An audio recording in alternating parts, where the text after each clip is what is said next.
The upcoming release of the newest PC handhelds looks like it isn't going as smooth as it could be. We have some more information here on the ROG Xbox Ally prices, as well as the Lenovo Legion Go 2, with some issues with the pre orders.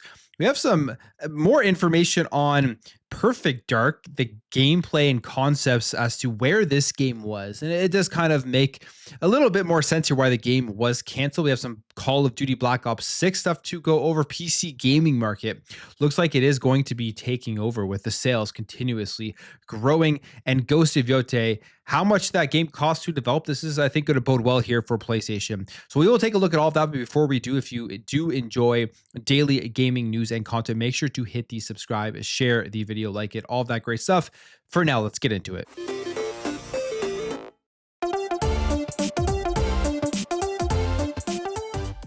We are getting closer and closer to the Xbox ROG Ally.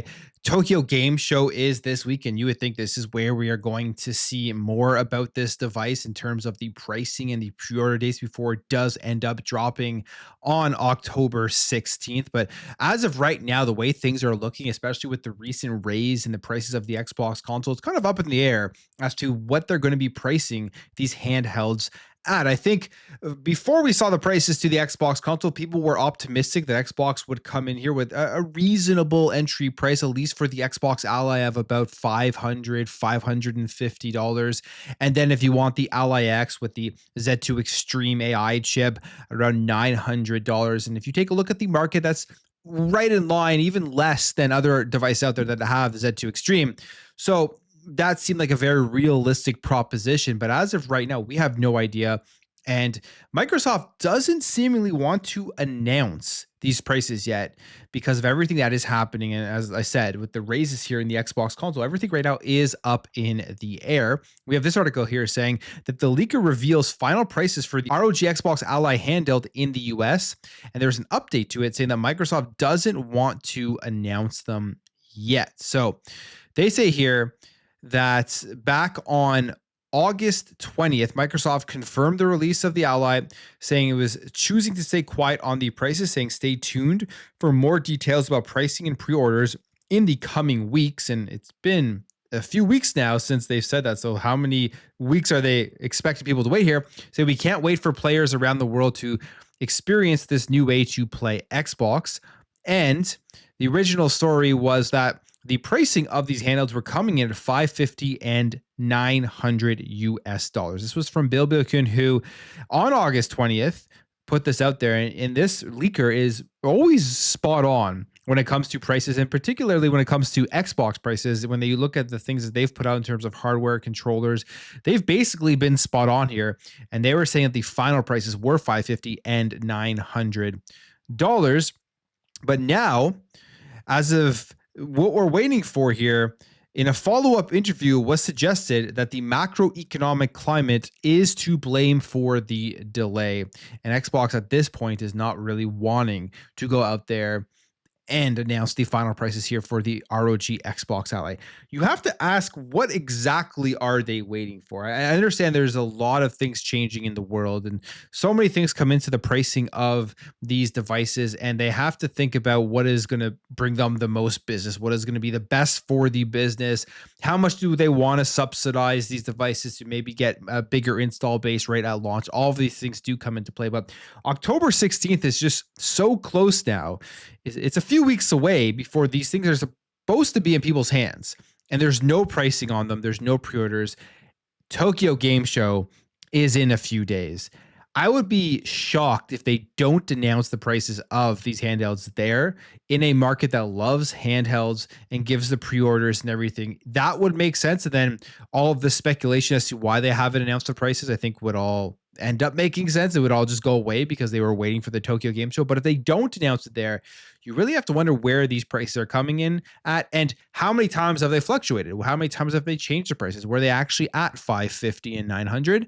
And now, because of the macroeconomic conditions, are those prices going to go up because of what we have seen here with the Xbox consoles raising the prices again? I hope not, but you do have premium handhelds that are selling for over $1,000. And although the market doesn't seem like they do want that, if you read stuff online and social media, it goes contrary to what the numbers are happening and what the pre-orders are looking like. It seems like people actually do want some of these premium handhelds. In fact, Lenovo is having to go out and cancel their pre-orders for the $1,100 Lenovo Legion Go, saying that it substantially exceeded their expectations. So people, there's a lot of pundits out there who think that the market shouldn't go this way and that people don't want it. Clearly, when these things do get announced, the pre-orders and the sales of them will speak for what people do truly want. And it seems like the over $1,000 PC gaming handhelds for that luxury, because to be fair, the Lenovo Legion Go is a luxurious handheld. It has an OLED screen, an 8.8 screen, detachable not Joy-Cons, what are they called? The detachable controllers. I call them Joy-Cons because they look like Joy-Cons. And it also has a bunch of cool features in there with the mouse feature, and it has a Z2 Extreme inside of it. And it's selling very, very well. It's being pre-ordered very, very well. They say here that Lenovo comes out here and they say that the truth is pre-orders for the Lenovo Legion Go Gen 2 have substantially exceeded our projections, leading to unforeseen delivery range extensions.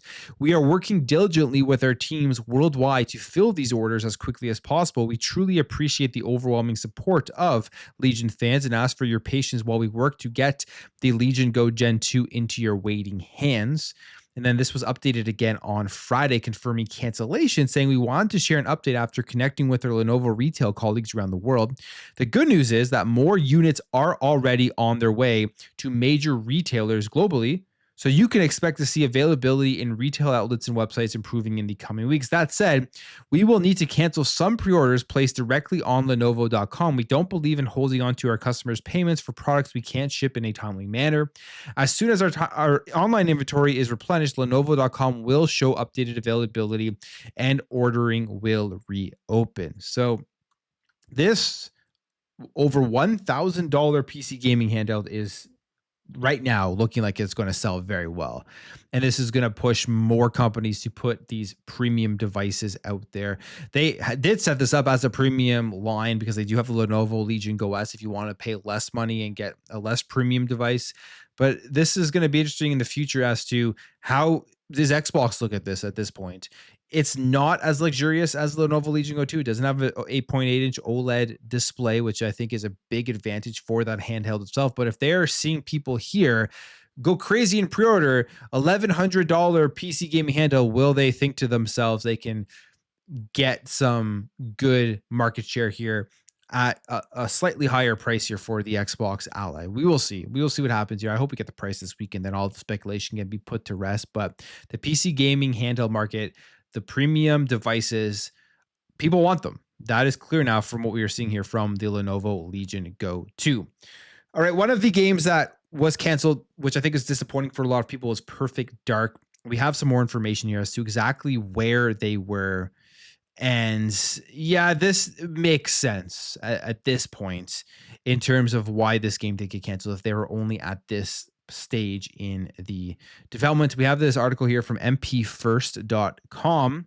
They say report gameplay details and concept screens for Xbox's canceled Perfect Dark reboot was unearthed. And they say in the wake of the cancellation of the controversial details about the reboot service, notably reports claim that the 2024 gameplay trailer was essentially fake and not representative of the final game. However, a level designer who worked on the title later stated that while the trailer did contain fake stuff, the footage was from a genuinely playable demo. And I thought the demo actually did look good.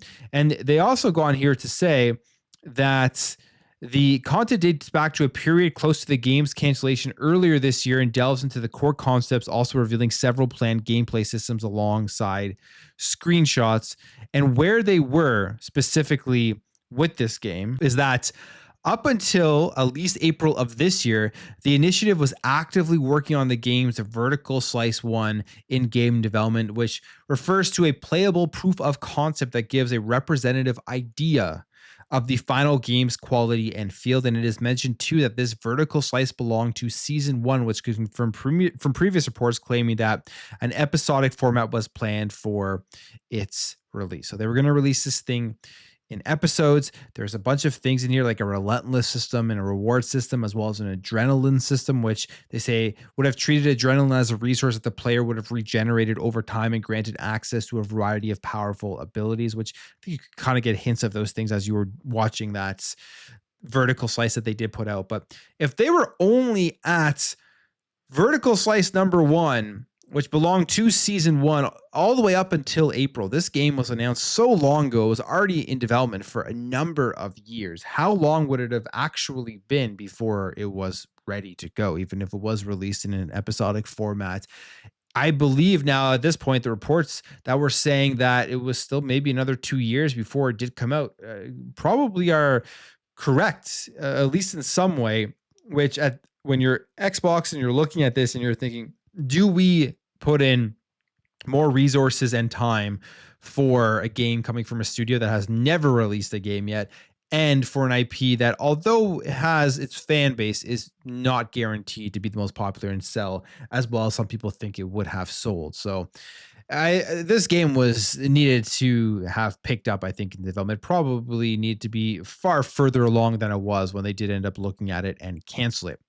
Black Ops 7, Call of Duty Black Ops 7 is coming out this year, and we will see how good this game is. If how big of an improvement is it over Black Ops 6, or will people like it better than Black Ops 6? One thing that we are hearing now is that there will actually potentially be Black Ops 6 cut content that will be in Black Ops 7. It was actually pushed to Black Ops 7, which is not shocking. It's a yearly release. I'm sure they take some stuff for games that are similar and put them into the next iteration of the game. But they say here, this is a post on social media from the Ghost of Hope writing, the current plan, according to sources, is for Black Ops 7 to have a lot of content in season 1 through season 4 and then taper off to give Activision time to push Modern Warfare 2, or Modern Warfare 4, I should say, marketing very hard. Treyarch earlier this year had pulled some of the planned Black Ops 6 post-launch content and has pushed it to Black Ops 7 so they can repurpose and reskin. And the Ghost of Hope is definitely out there, one of the best leakers and one of the most reliable ones when it does come to Call of Duty news. But basically, what it's sounding like here with Black Ops 7 is they want to make sure this game gets out to an extremely fast start with tons of content so people can't go out there and have nothing to play. And it's going to be very important this year, especially with Battlefield 6. If Call of Duty has enough enticing content that keeps people wanting to come back for more, that will be huge in the competition. And Battlefield 6 will have to do the same thing, because that is, when it comes to these multiplayer live service games, that is always the biggest battles. How can you keep players engaged on a continuous basis by giving them new shiny things to do so their attention doesn't move over to another game where there's new and shiny things to do? So it looks like, because they've taken some Black Ops 6 cut content, they're going to be pushing it with Black Ops 7. Season 1 to 4 will be just jam-packed with new things to unlock and all the stuff that does end up coming with Call of Duty. So if you're a Call of Duty fan, this is probably a good thing here for Black Ops 7. We know PC gaming is on the rise, and especially now with the consoles and the prices going up, I think PC gaming is going to get even more popular going into the next generation. Well, we have some numbers here and some predictions here. The PC gaming market goes into overdrive mode. Hardware sales grow by 35% to hit 44.5 billion, which is just a big growth here that we have seen year over year. Specifically, in a new report here published by John Petty Research, the firm reports that PC gaming hardware market is set to hit a record of 35% growth in 2025, which can add up to 44.5 billion in sales that the PC hardware segment alone from gamers. Then it is expected to retain 40 billion plus through 2028. And the research is based on sales of PC gaming hardware, which includes desktop, notebook PCs, AIBs, and gaming peripherals, as well as the laptops and everything. And they say the main reason cited for this massive increase is Windows 11, which has set new hardware requirements, prompting gamers to either upgrade their existing PCs with new hardware or buy pre-built PCs based on newer hardware. But we can see here they are predicting from 2025 going through 2026 and 2027 all the way to 2028, it will continue to go in the 40 million range here of PC gamer, or 40 billion range, I should say. Whereas if you look at 2024, there was a massive jump. It was under 34 billion. and it in 2025 blew up all the way over 43 billion, so up to 44 billion, which is pretty crazy. They specifically say here, never before in the history of Microsoft Windows operating system has there been a forced hardware migration requirement, and this cannot be solved by swapping out a graphics card. It requires a CPU upgrade for over 100 million gamers, which in turn requires a motherboard upgrade and most likely RAM as well. And they say, we are observing that most PC gamers are simply buying new pre-built systems. The DIY gamers are also prepared for this transition, and many have been building new computers alongside their existing Windows 10 PCs. Instead of trying to Frankenstein their current systems, this allows them to continue using their PC until Windows 11 builds are complete. So that's one of the big reasons.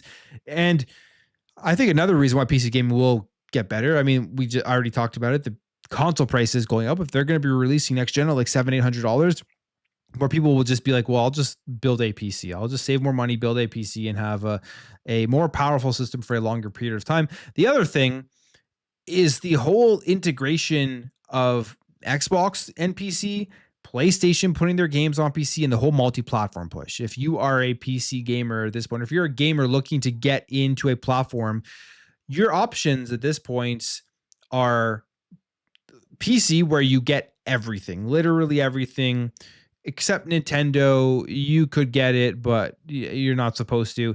And then you have PlayStation, which is getting Xbox games, but it doesn't have all of the Xbox games at this point, and who knows when every single one is going to be coming out. And then you have Xbox, which gives you the PC integration as well, and is now starting to get PlayStation games. So PC, though, at the end of the day, is the best option if you do just literally want as much as possible, and you don't care about any of that exclusivity stuff. And I can see that having an effect and getting bigger for more and more gamers going forward, for people who are on PlayStation previously, obviously people who are on the Xbox console previously, and I can see this market continuously growing. And finally, let's talk about Ghost of Yotei, because to me, this is where PlayStation wants to be, because I think this game is going to sell very, very well. But they say that the development budget was very similar to Ghost of Tsushima. This is according to the studio head, so only around $16 million, which is a massive thing because the first game sold 13 million. And this is huge for their margins. If Ghost of Yotei, it was only a $60 million game to develop, and it sells millions and millions of copies. This is more in line, I think, to where the industry was and should be before we saw this whole thing with all the layoffs and having to shrink the companies and cancel games because development budgets were over hundreds of millions of dollars and your margins just weren't good enough. With 60 million for Ghost of Yotei, that would mean that if they sell as much as they do with the first one, they're going to have a great margin for the game. The other thing here too is a lot of people are looking at Ghost of Yotei and they're scratching their head and they're wondering why this game doesn't look like a big upgrade from the first one graphically. It basically looks the same. Well, it's probably because tons of the assets, I would say, are very, very similar. Is going to be something that isn't going to be a huge technological leap here from the PS4 Ghost of Tsushima to now a game that is releasing only on the PlayStation 5. I think it will actually look pretty similar, but it doesn't matter if it is a fun, good game to play. But I will end the video there. If you did enjoy this video, hit that thumbs up. If you are new here, hit that subscribe, and I'll catch you guys in the next video.